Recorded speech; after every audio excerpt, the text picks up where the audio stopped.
हरे कृष्णा। आज का topic start करने से पहले we will chant some prayers. ओम नमो भगवते वासुदेवाय। ओम नमो भगवते वासुदेवाय। ओम नमो भगवते वासुदेवाय। नारायणं नमस्कृत्य नरं चैव नरोत्तमं देवीं सरस्वतीं व्यासं ततो जयमुदीरयेत्। नष्टप्रायेषु अभद्रेषु नित्यं भागवत सेवया भगवती उत्तमा श्लोके भक्तिर्भवति नैष्टिकी। Bhagavad Gita verse number 2.5। गुरून् हत्वा हि महानुभावान् श्रेयो भोक्तं भैक्ष्यमपीह लोके हत्वार्थकामांस्तु गुरूनिहैव भुञ्जीय भोगान् रुधिरप्रदिग्धान्।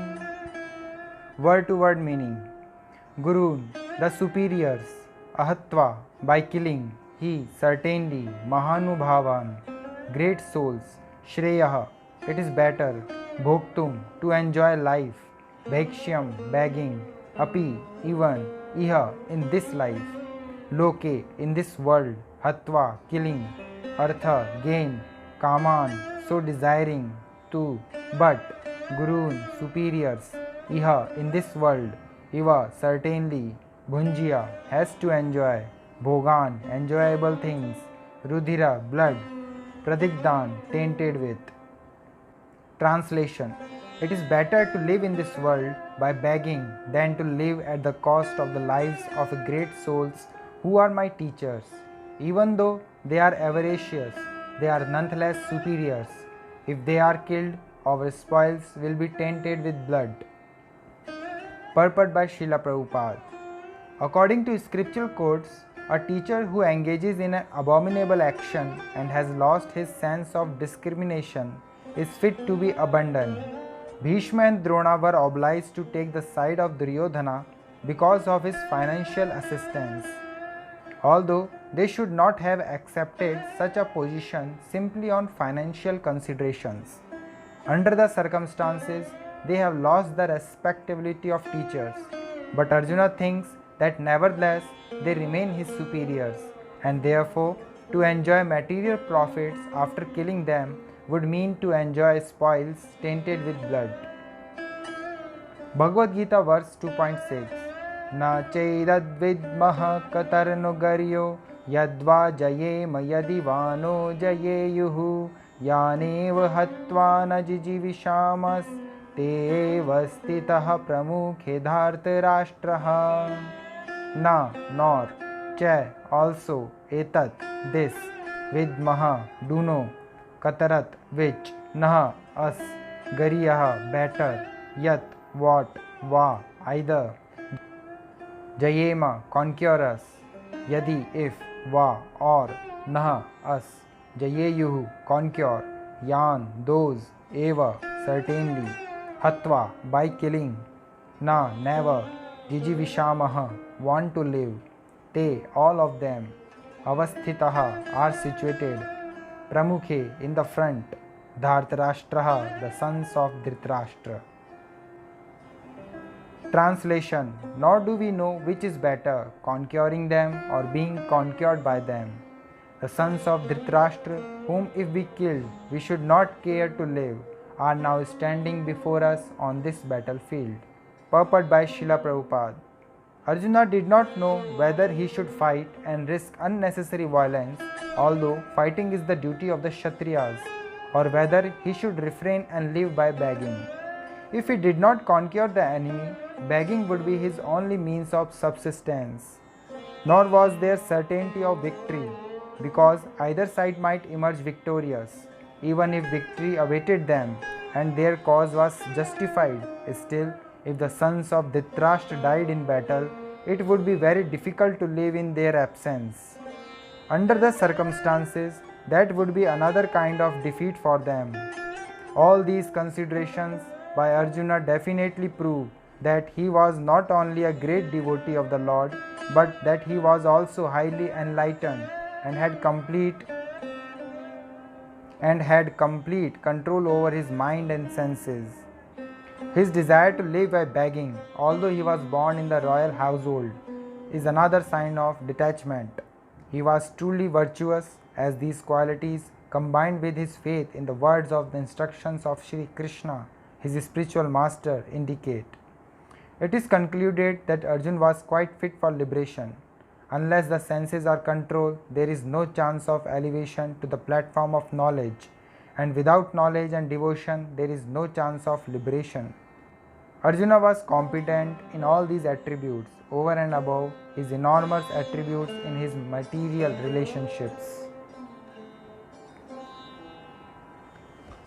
ॐ अज्ञानं तिमिरन्धस्य ज्ञानाञ्जनशलाकया चक्षुरुन्मीलितं येन तस्मै श्रीगुरुवे नमः। नमः ॐ विष्णुपादाय कृष्णपृष्ठाय भूतले श्रीमते भक्तिवेदान्ता स्वामिनिति नामिने। नमस्ते सरस्वती देवे गौरवाणी प्रचारिणे निर्विशेषा शून्यवादी पाश्चात्यदेशतारिणे। जय श्री कृष्ण चैतन्य प्रभु नित्यानंदा श्री अद्वैत गदाधरा श्रीवासादि गौर भक्त वृंदा। हरे कृष्ण कृष्ण कृष्ण हरे हरे, हरे राम राम राम हरे हरे। तो इससे पहले वाले श्लोक में हमने देखा था कि जो अर्जुन है वो अपने गुरुओं को मारने के लिए मना कर रहा था श्री कृष्ण को और तर्क दे रहा था।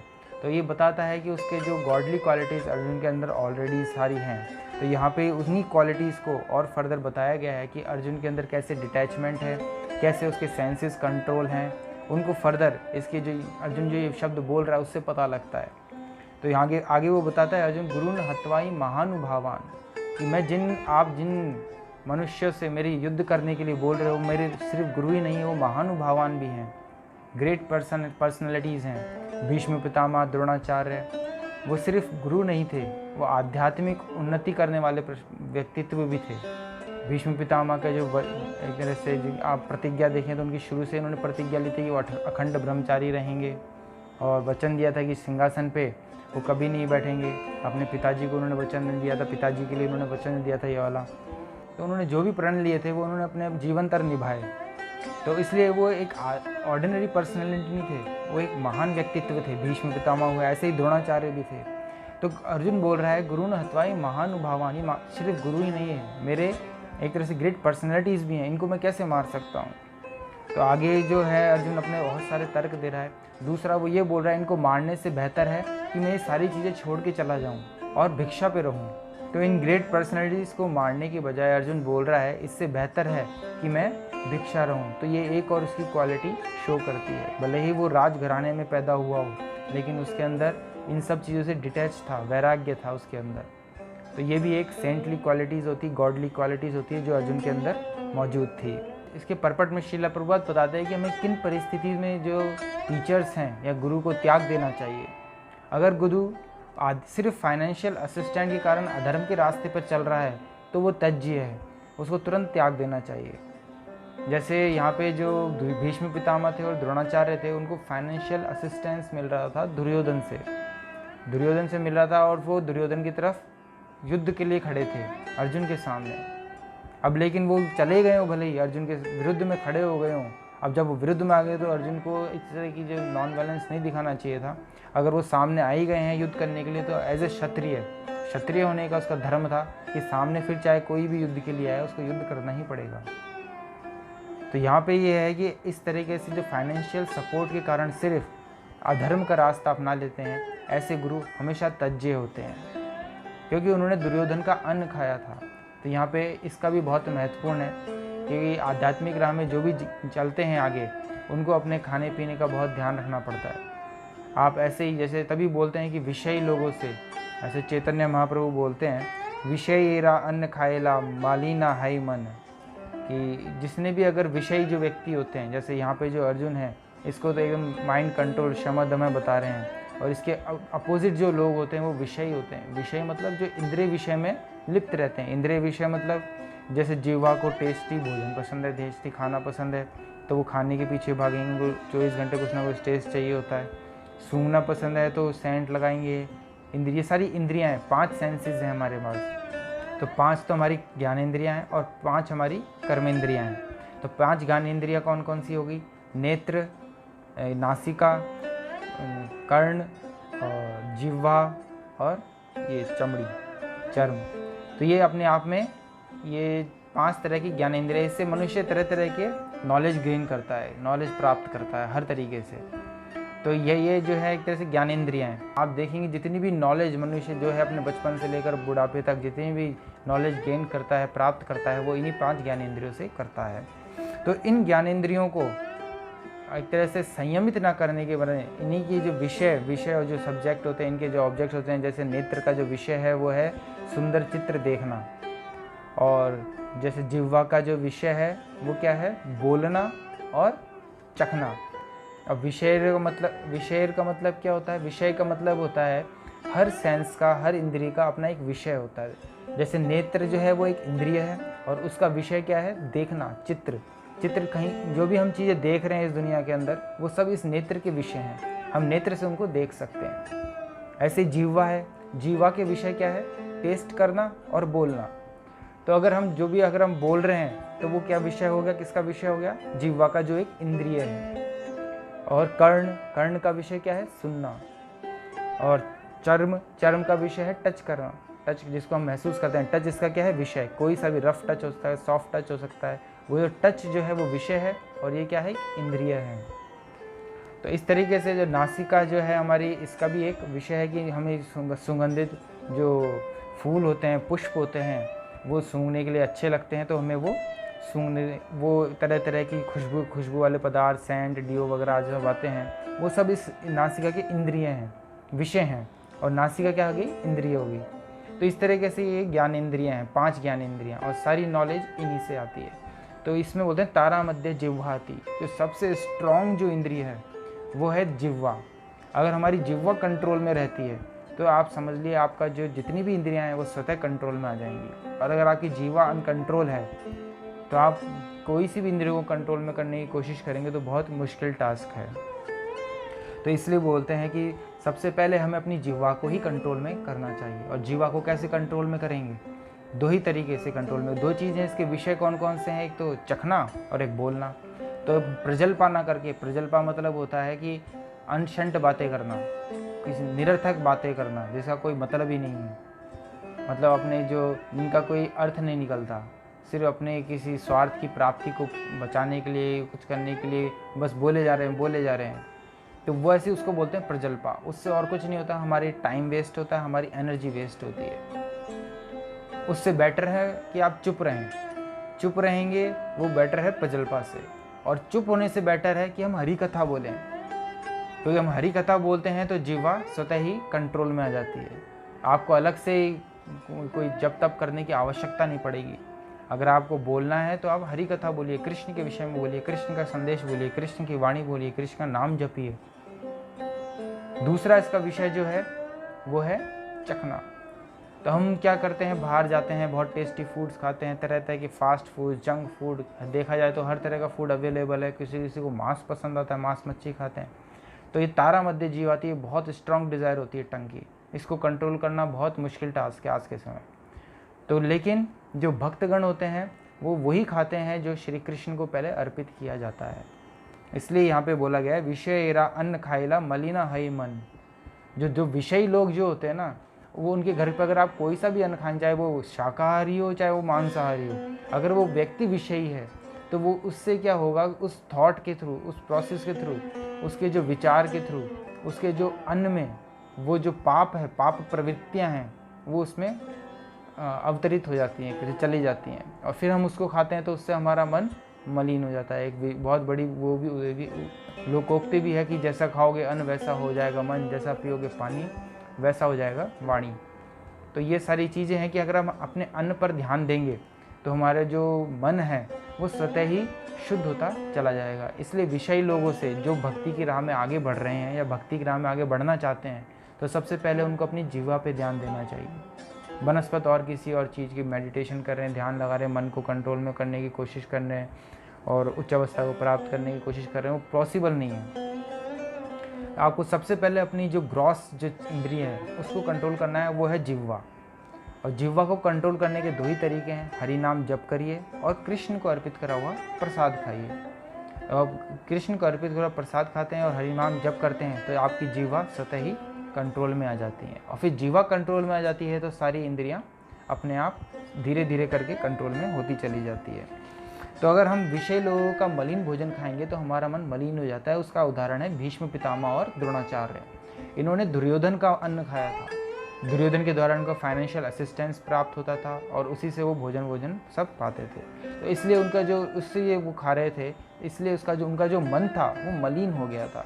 इसलिए जीव गोस्वामी एक चीज़ बोलते हैं, कार्य कर्म अजान्यतः, मतलब जो गुरु यह नहीं जानता, डिस्क्रिमिनेट नहीं कर पाता इन परिस्थितियों में कि क्या करने योग्य है, क्या करने योग्य नहीं है, वो सदैव तज्य है। कि जैसे यहाँ पे द्रोणाचार्य और जो भीष्म पितामह है, भले ही वो महान थे, लेकिन उन्होंने जो दुर्योधन का जो अन्न प्राप्त करा, उससे उनका जो मन है वो मलिन हो गया, दूषित हो गया। इसलिए सही समय आने पर वो ये डिस्क्रिमिनेट नहीं कर पाए कि क्या धर्म है क्या अधर्म है, और सही राह को नहीं चूज़ कर पाए। तो वो दुर्योधन के पक्ष उन्होंने लिया जो अधर्मी था, जिसने सदैव अधर्म किया था। तो उनके पक्ष में जाते ही उनके जो एक तो स्टार्टिंग किससे हुई थी, अन्न से। अगर वो अन्न नहीं खाते तो वो इनकी कंडीशन होती नहीं। तो इसलिए उनके पक्ष में जाते ही वो अधर्मी हो गए, और अधर्म की राह पकड़ते ही उन्होंने अपना आदर खो दिया। और इस परिस्थिति में भी उन्होंने अपना आदर खो दिया, उन्होंने सब कुछ अपना खो दिया। लेकिन अर्जुन जो है, आप यहाँ पे अर्जुन की गॉडली क्वालिटी, इस परिस्थिति में भी उन्होंने अधर्म का साथ दिया। तो वो इस परिस्थिति में उनको अवॉइड कर रहा है, उनसे लड़ना, उनको मारना अवॉइड कर रहा है। इससे बेटर वो बोल रहा है कि वो भिक्षा पे रहे। तो भिक्षा पे रहे, ये जो बोल रहा है वो ये भी उसकी जो मन स्थिति को बताता है कि वो कितना गॉडली क्वालिटीज़ रखता है, कितना डिटैच है वो इस मटेरियल वर्ल्ड से, जिसको आज के समय से अगर हम कंपेयर करें तो हर कोई राजपाट चाहता है, हर कोई ऐशो आराम चाहता है। वो ऐशो आराम में रहते हुए भी सब कुछ छोड़ के भिक्षा मांगते हुए रहना चाहता है। तो यही फ़र्क होता है एक भक्त में और एक विषयी लोग में। विषयी क्या होता है, वो सिर्फ अपनी इंद्रिय तृप्ति में लगा रहता है, हर तरह से उसको अपनी इंद्रिय को तृप्त करना है। जितनी भी इंद्रियां हैं, 5 ज्ञान इंद्रियां हैं, 5 कर्म इंद्रियां हैं, मन है, तो उसको बस अपनी इंद्रियों को तृप्त करने में ही हमेशा व्यस्त रहता है विषयी व्यक्ति। तो हमेशा तजो मन हरि विमुखन का संग। तो ऐसा करने से आध्यात्मिक प्रगति को एक तरह से स्पीड प्राप्त होती है। तुरंत आप आध्यात्मिक प्रगति कर सकते हैं।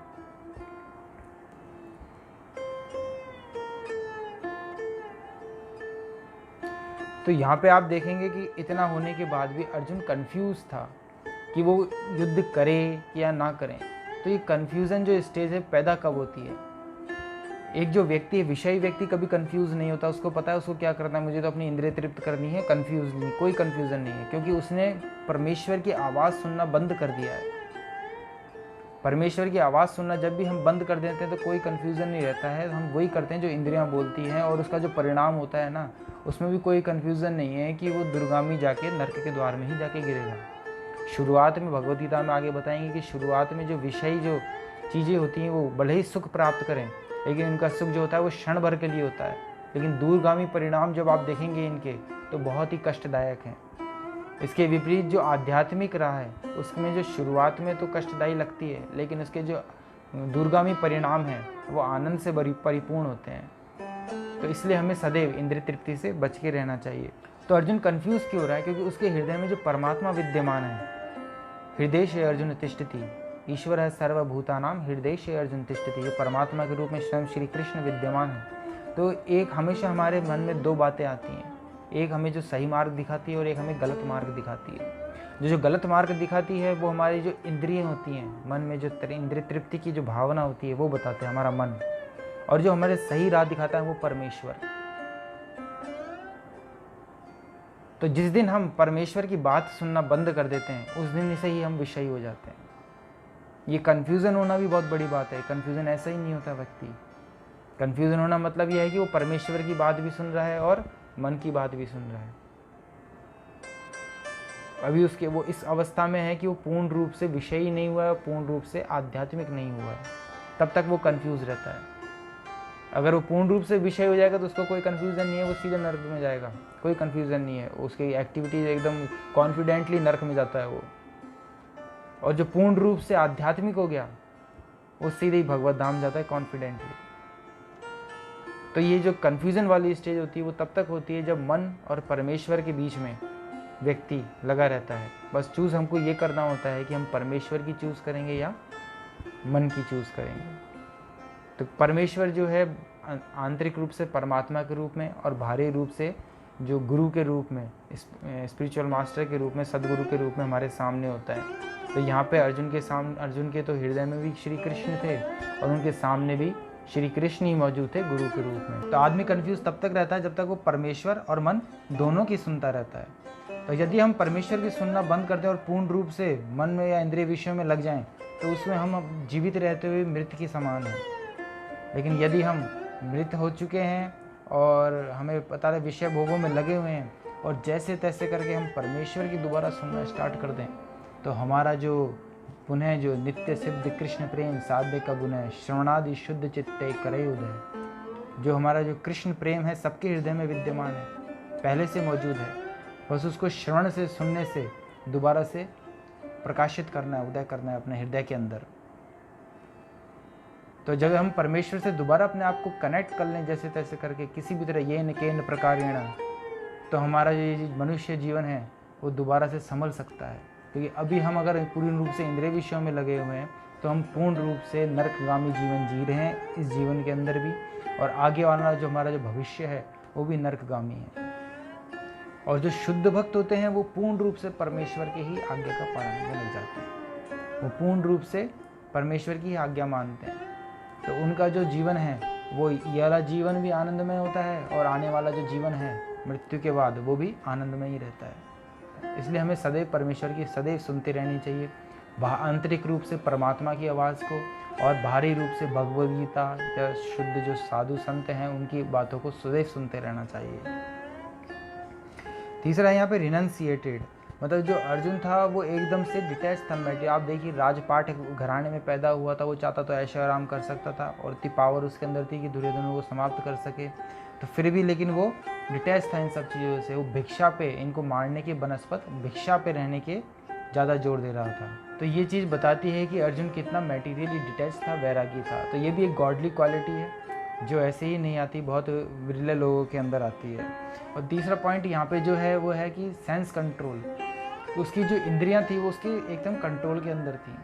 तो आप खुद विचार कीजिए कि आपको अगर कोई शुरुआत से कोई आपको मारने का प्रयास करे या आपकी किसी ने प्रॉपर्टी ले ली हो और घर की स्त्रियों से छेड़छाड़ करी हो, तो और वो आपके सामने खड़ा हो युद्ध के लिए, तो आप उसको क्या माफ़ कर देंगे? आप तुरंत या तो अगर बंदूक होगी तो आप उसको मारेंगे, या आप क्रोधित हो जाएंगे पूर्ण रूप से, हर तरह से उसको मारने का प्रयास करेंगे कैसे तैसे करके। तो लेकिन अर्जुन इतनी पावर होते हुए भी उसने क्या करा था यहाँ पे कि अपनी इंद्रियों को कंट्रोल करा था। उसको वो सोच रहा था कि ये धृतराष्ट्र के पुत्र अगर मेरे सामने हैं, अगर मैं उनको मार दूंगा तो मेरे जीवन जीने का औचित्य नहीं रहेगा। तो ये उसके विचार थे। ये बताते हैं कि वो उसका जो मन था वो पूर्ण रूप से उसके कंट्रोल में था, वो क्रोध में नहीं था, वो क्रोध में युद्ध नहीं कर रहा था। अगर हम युद्ध क्रोध में करते हैं तो हम एक तरह से विषयी भोगी कहलाएंगे। विषय हमारी जो क्रोध है उसको एक तरह शांत करने के लिए युद्ध कर रहे हैं। लेकिन हम as a matter of duty, duty मतलब मलैच्छिक ड्यूटी नहीं, ड्यूटी मतलब धर्म, अगर हम धर्म मानते हुए, भले ही वो हमारे को इंद्रिय जो है हमारे उधर नहीं लेके, अभी हमारा धर्म है, जैसे यहाँ पे अर्जुन की जो इंद्रियां हैं उसको मना कर रही है युद्ध करने के लिए, लेकिन उसका जो धर्म है वो उसको युद्ध करने के लिए बोल रहा है, इसलिए वो बाद में युद्ध करता है अपने धर्म को फॉलो करने के लिए। तो यहाँ पे हम देखेंगे जो अर्जुन की जो इंद्रियां हैं पूर्ण रूप से कंट्रोल है, और जिसकी इंद्रिय कंट्रोल होते ही वास्तव में वही नॉलेज लेने का पात्र होता है।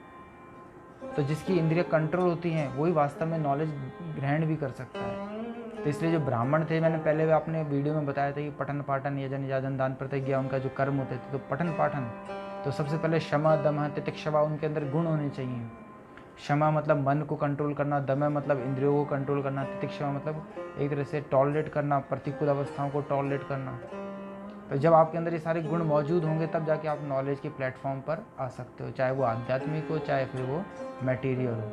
लेकिन मटेरियल तो फिर भी आदमी जैसे तैसे ग्रहण कर सकता है, लेकिन आध्यात्मिक नॉलेज को ग्रहण करने के लिए उसके अंदर ये बेसिक क्वालिटी होनी चाहिए। तो यहाँ पे ये सारी बेसिक क्वालिटीज़ अर्जुन के अंदर थी, सारी गॉडली क्वालिटीज़ अर्जुन के अंदर थी। तो ऐसे में श्री कृष्ण ने ही अर्जुन को इसलिए चूज़ करा क्योंकि वो एकदम से सही शिष्य था, एकदम से सही पात्र था भगवद गीता का संदेश सुनाने के लिए। अब हम देखेंगे लिव गीता मैसेज। तो यहाँ पे हम देखेंगे कि किन परिस्थितियों में हमें गुरु त्याग देना चाहिए। आज आप देखेंगे कि आज के ज़माने में हर जगह गुरु घंटाल मिल जाएंगे आपको, जिसको देखो वहाँ बाबा इतनी भीड़ हो रही है। तो आज के समय में कलयुग के अंदर हम देखेंगे जहाँ देखो वहाँ आपको बाबा मिल जाएंगे। जैसे हमारे जो डॉक्टर की फील्ड है उसके अंदर भी झोला छाप डॉक्टर होते हैं और असली डॉक्टर भी होते हैं। और झोला छाप के डॉक्टर जो होते हैं वो स्टैट लगा लू के धमाधम इंजेक्शंस लगाते रहते हैं मरीजों के। और ऐसे झोला छापों के गांव में हम देखेंगे भीड़ भी बहुत ज़्यादा होती है, असल डॉक्टर के पास नहीं आते, उनके पास ही ज़्यादा जाते हैं। तो ऐसे ही जैसे डॉक्टर जो हैं झोला छाप होते हैं और असली होते हैं, ऐसे ही बाबा भी असली हो सकते हैं और नकली। सब जगह है ये चीज़, ये सब जगह ये जो बात है वो हर जगह लागू होती है। असली नकली सब जगह मिलेंगे आपको। ऐसा नहीं है सिर्फ बाबाओं में ही है, मौलानाओं में भी मिलेंगे, डॉक्टर्स में भी मिलेंगे, पुलिस में भी मिलेंगे, हर जगह हर फील्ड में मिलेंगे, नेताओं में भी मिलेंगे आपको। तो आपको असली और नकली की पहचान आनी चाहिए। तो असली नकली की पहचान कब आएगी? अगर हम खुद आध्यात्मिक नॉलेज, बेसिक नॉलेज अगर रखते होंगे तो गुरु को ऐसे ही गुरु घंटाल ना बना लें। गुरु घंटाल जो होते हैं वो एक तरह से फाइनेंशियल असिस्टेंट के रूप में कार्य करते हैं। हमें पैसे मिल जाएं तो हम गुरु बना लेंगे, बस गुरु बना लिया फॉर्मेलिटी के लिए और दिन भर उल्टे सीधे काम। नहीं, गुरु ऐसा नहीं होता। गुरु एक तरह से रिस्पॉन्सिबिलिटी है आपकी आध्यात्मिक, आप अपनी आत्मा उनको देने जा रहे हैं। गुरु को रिस्पॉन्सिबिलिटी देने जा रहे हैं कि अब आप मेरी इस आत्मा को इस भवसागर से पार निकालें और परम धाम तक पहुंचाएं। तो गुरु इतना आध्यात्मिकली स्ट्रांग होना चाहिए कि यदि आप लड़खड़ाएं भी तो वो आपका हाथ पकड़ के आपको भगवत धाम तक ले चले। तो ऐसे गुरु को ढूंढना चाहिए। मैं ये नहीं बोलता कि आप मेरे गुरु को अपना लो, आप अपने गुरु को त्याग दो, नहीं। अगर आपके गुरु आपको लगता है साल भर, प्रभुपाद जी बोलते हैं अपने वेदों में भी लिखा है कि साल भर तक हमें गुरु को परखना चाहिए। ऐसा ही नहीं 5 मिनट का देखी भीड़, एक वचन सुन लिया, कुछ भजन सुन लिया, कोई प्रवचन सुन लिया और फिर उनको हम अपने गुरु अपना लिया, माँ बाप बना लिया हमने तो उनको। फिर दूसरा हमारे जो है साल भर तक कुछ देखा नहीं, बाद में पता लगता है कि वो उल्टे सीधे कामों में लगा हुआ था। तो ऐसे गुरु को तुरंत त्यज देना चाहिए। इसलिए यहाँ पे लिखा है कि अबॉमिनेबल एक्शंस में जो भी लगा होता है गुरु, तो हमें उसको तुरंत त्याग देना चाहिए। और हमें गुरु को परखने के लिए साल भर, ऐसे ही गुरु को भी शिष्य को परखने के लिए साल भर अपनाना चाहिए, तब जाके शिष्य बनाना चाहिए। दूसरा यहाँ पे टीचर्स आर द बेसिस। तो पहले के ज़माने में हम देखेंगे कि जैसे अर्जुन है, अर्जुन के सारे सेंसेस कंट्रोल थे, सारी चीज़ें थी। पहले गुरुकुलों में जो प्रैक्टिकल नॉलेज थी वो दी जाती थी कि कैसे हमें अपना जीवन यापन करना है, कैसे जीवन में आने वाली मुसीबतों को टैगल करना है धर्म के अनुसार। पहले हर तरह से प्रैक्टिकल नॉलेज दी जाती थी और सांसारिक नॉलेज भी दी जाती थी, कैसे आपको बिजनेस करना है, कैसे आपस में जो बिजनेस वाले हैं वो कैसे अपनी चीज़ों को आदान प्रदान करेंगे। तो सारी जो सोसाइटी की प्रॉब्लम्स है उसको सॉल्व की जाती थी धार्मिक रूप से। और अभी जो आप देखेंगे, अभी जो हमारी कंडीशन है वो बहुत एक तरह से बेकार कंडीशन है, बहुत ही बेकार कंडीशन में हम जी रहे हैं। ये ऐसा नहीं है कि आज आप देख रहे हैं कि कोई फलाना दुखी आदमी है तो मैं हमेशा हमेशा सुखी रहूँगा ना। आज दूसरे का नंबर है तो कल तीसरे का नंबर जरूर आ सकता है। इस भ्रम में मत रहिएगा। ये संसार ही ऐसा बनाया है भगवान ने। भगवान की सृष्टि ऐसी ही है, पतंगदम यद विपदाम न तेषाम, हर पग पग पे विपदाएं हैं। दूसरा पॉइंट यहाँ पे जो है वो आप देखेंगे भगवद गीता की जो नॉलेज है एक ऐसे व्यक्ति को दी जा रही है जिसमें सारी गॉडली क्वालिटीज़ हैं। गॉडली क्वालिटीज़ अपनाने के लिए नहीं दी जा रही, अहिंसा अपनाने के लिए नहीं दी जा रही। अहिंसा तो ऑलरेडी अर्जुन के अंदर थी, सेंस कंट्रोल ऑलरेडी अर्जुन के अंदर है। आज के समय हम देखें कोई आपकी प्रॉपर्टी को नुकसान पहुंचा दे, कोई आपको मारने का प्रयास करे, आपके अंदर घर के अंदर कोई स्त्रियों से छेड़छाड़ करे, तो ऐसे व्यक्ति आपके सामने युद्ध करने के लिए खड़ा हो जाए तो आप उस समय क्या करेंगे? तुरंत उसके पे या तो गोली चलाएंगे या हाथापाई लड़ाई हो जाएगी। और आजकल पूरे ज़माने में यही हो रहा है, पूरी सृष्टि में यही हो रहा है। लेकिन अर्जुन के आप देखेंगे शुरुआत से लेकर अंत तक उनका जीवन पूर्ण रूप से विपदाओं से घिरा हुआ था। और वो तो तब था जब श्री कृष्ण स्वयं उनके साथ थे, लेकिन उन्हें भगवान श्री कृष्ण से कभी प्रश्न नहीं किया, कभी उनसे ये नहीं पूछा कि भाई आपने हमें सारी विपदाएं क्यों दे रहे हो, आप तो हमारे साथ खड़े हो। नहीं, क्योंकि परमेश्वर पर उनका विश्वास अडिग था। तो उनको पता था कि विपदाएं मेरे पास दो ही कारण से आ रही है, या तो पूर्व पाप कर्म के कारण आ रही है या परमेश्वर के आशीर्वाद के कारण आ रही है।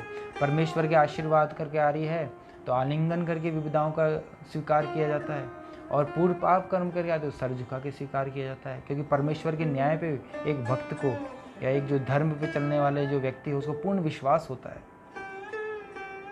तो ताम तितिक्षस्व, तो उसके अंदर जो टॉलरेट करने की पावर होती है, होनी भी चाहिए। तो ऐसे जो हम देखेंगे कि अर्जुन के अंदर ये सारी जो गुण थे, सारे जो क्वालिटी से विद्यमान थी।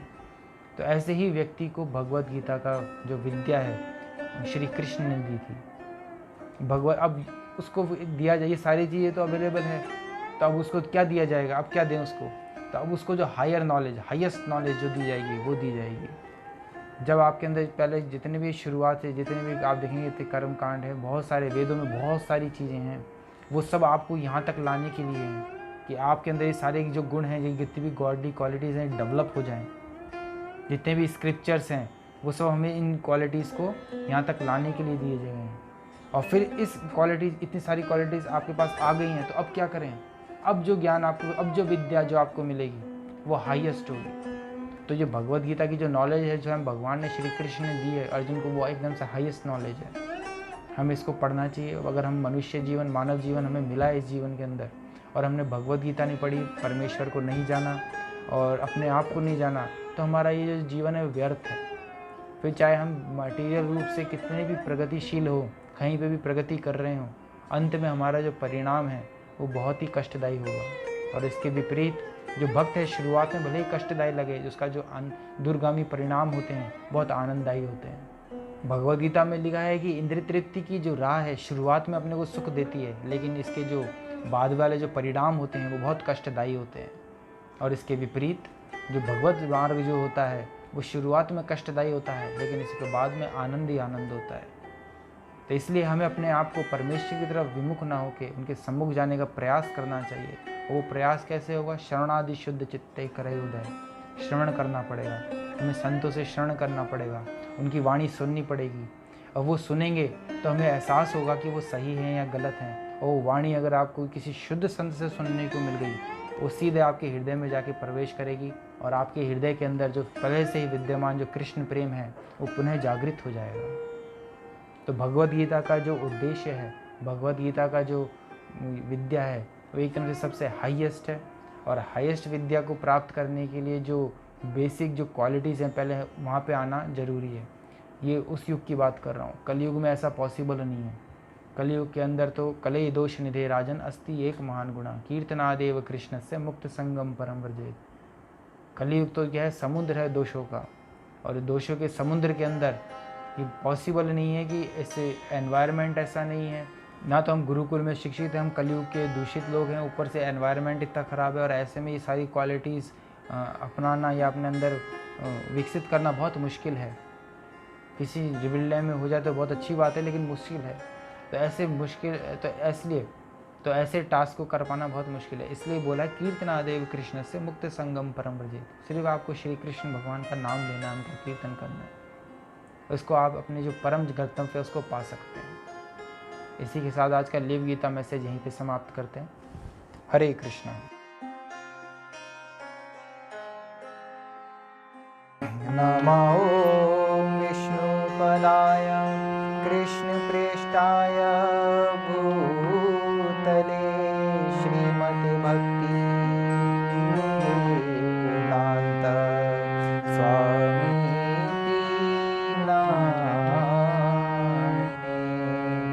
नमस्ते सरस्वती देवे गौरवाणी प्रचारिणे शून्यवादी पाश्चात्य देशतारिणे।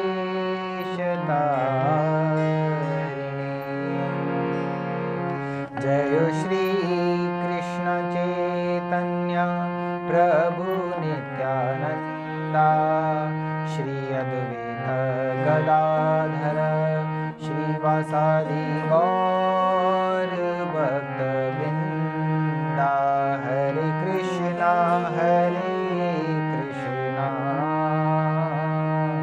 कृष्ण कृष्णा हरे हरे, हरे राम राम राम हरे हरे।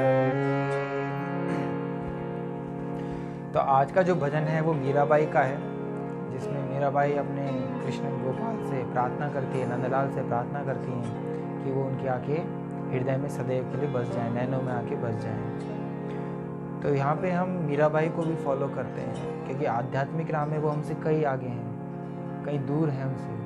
तो उनकी जो प्रगति है इतनी लंबी है प्रभु की राह में कि कोई भी संत उनकी बराबरी नहीं कर सकता आज के समय में, हम जहाँ तक मैं जानता हूँ। इसलिए मीराबाई को फॉलो करते हुए, उनके भजन उनको स्मरण करते हुए, उनके गिरधर गोपाल को स्मरण करते हुए आज का ये भजन प्रस्तुत है। बसो मोरे नैनन में नंदलाल, बसो मोरे नैनन में नंदलाल, बसो मोरे नैनन में नंदलाल, बसो मोरे नैनन में नंदलाल, बसो मोरे नैनन में नंदलाल, बसो मोरे नैनन में नंदलाल।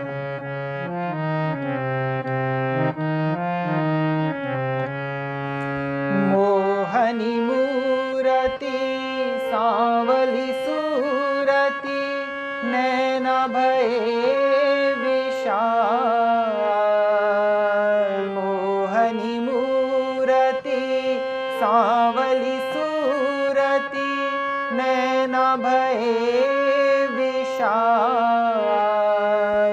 अधर सुधारस मुरली राजत, अधर सुधारस मुरली राजत, उर्वैजंती माला, बसो मोरे नैनन में नंदलाल, बसो मोरे नैनन में नंदलाल, बसो मोरे नैनन में नंदलाल, बसो मोरे नैनन में नंदलाल, बसो मोरे नैनन में नंदलाल।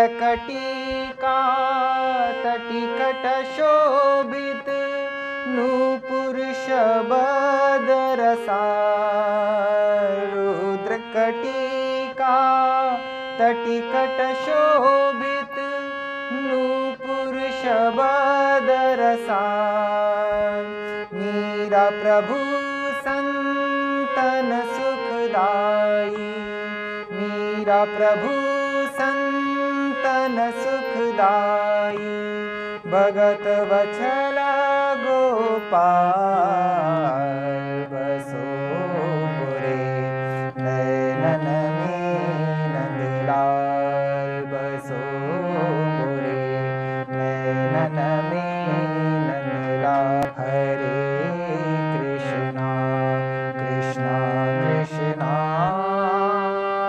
हरे हरे, हरे रामा रामा रामा हरे हरे, हरे कृष्णा कृष्णा कृष्णा हरे हरे, हरे रामा रामा रामा हरे हरे, हरे कृष्णा कृष्णा कृष्णा हरे हरे, हरे रामा रामा रामा हरे हरे, हरे कृष्णा कृष्णा कृष्णा हरे हरे, हरे रामा रामा रामा हरे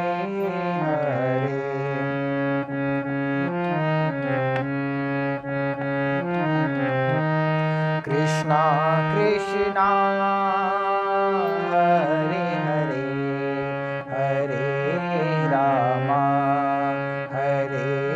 रामा रामा रामा हरे हरे हरे कृष्णा कृष्णा कृष्णा हरे हरे हरे रामा रामा रामा हरे हरे हरे कृष्णा कृष्णा कृष्णा हरे हरे हरे रामा रामा रामा हरे हरे हरे कृष्णा कृष्णा कृष्णा हरे हरे हरे रामा रामा रामा हरे हरे हरे कृष्ण।